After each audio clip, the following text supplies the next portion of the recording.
आगामी लोकसभा चुनाव से कुछ महीने पहले कांग्रेस ने शनिवार को संगठन में बड़ा बदलाव किया है। कांग्रेस अध्यक्ष मल्लिकार्जुन खड़गे ने अपनी टीम में 12 महासचिव और 12 प्रदेश प्रभारियों की नियुक्ति की है। इनमें से दो ऐसे नाम हैं जिन पर सबकी नजरें है। पहला कांग्रेस महासचिव प्रियंका गांधी वाड्रा, जिन्हें उत्तर प्रदेश से हटा दिया गया है। दूसरा नाम है राजस्थान के पूर्व डिप्टी सीएम सचिन पायलट का है। राजस्थान में हाल विधानसभा चुनाव में करारी हार के बाद माना जा रहा है कि पायलट को कांग्रेस कमान बड़ी जिम्मेदारी दे सकता है। उन्हें तो यहाँ तो राजस्थान कांग्रेस का वापस अध्यक्ष बना जा सकता है या फिर नेता प्रतिपक्ष की जिम्मेदारी दी जा सकती है। लेकिन नए फेरबदल में सचिन पायलट को राजस्थान से लगभग बाहर कर दिया गया है।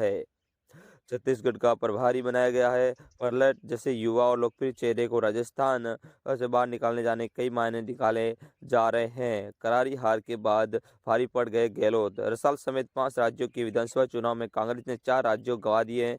इसमें 3 हिंदी हाईटेंड वाले राज्य। राजस्थान में अपनी योजनाओं को भर भर पर बल अपनी वापसी दम पर हारे अशोक गहलोत इस समय झटका लगा जब कांग्रेस में 69 सीटों पर समेट कर रहेगी। बाद में उसकी ये सीटें था अशोक गहलोत हरार का ठीकरा फूटे। ये अब शायद उनकी कांग्रेस से बाहर हो गई है, लेकिन अशोक गहलोत की काफी चली। अब सचिन पायलट को छत्तीसगढ़ का प्रभारी बनाया गया तो साफ तौर पर यह कहा जा रहा है कि कहीं ना कहीं वे कांग्रेस की आला कमान की ओर से साइडलाइट कर दी गई। छत्तीसगढ़ भेजना राजस्थान में ना पड़ जाए भारी कांग्रेस को।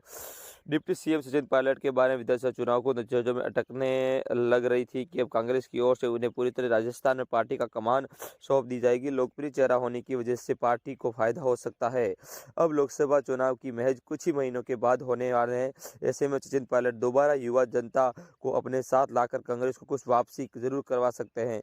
पिछली बार 2019 में लोकसभा चुनाव में राजस्थान में बीजेपी ने शानदार प्रदर्शन करते हुए 25 सीटों पर जीत दर्ज की थी। इस बार कांग्रेस की यदि बेहतर प्रदर्शन करना था तो उसे उससे उससे उत्तर भारत की और हिंदी हाईलाइट के राज्यों की जरूर सीटों की संख्या बढ़ानी होगी। ऐसे में सचिन पायलट राजस्थान में वह रहकर पार्टी भी जितवा नहीं की जिम्मेदारी की जाती थी कि यकीन कांग्रेस को फायदा हो सकता था, लेकिन उन्हें छत्तीसगढ़ भेजना कहीं कांग्रेस को भारी पड़ न जाए। आगामी लोकसभा चुनाव में भारी ना पड़ जाए। गुर्जर इलाकों में हार की वजह नहीं है। राजस्थान में पायलट को गुर्जर समाज का बड़ा नेता माना जाता है। पायलट को एक तरफा गुर्जर मतदाताओं को वोट मिलते रहे, लेकिन इस विधानसभा में ये वोट कांग्रेस में न जाकर बीजेपी की ओर गए हैं। दरअसल राजस्थान में दौसा, अलवर, बूंदी, भरतपुर, सवाई माधोपुर, टोंक समेत कई जिलों में गुर्जर मतदाताओं की संख्या अधिक है।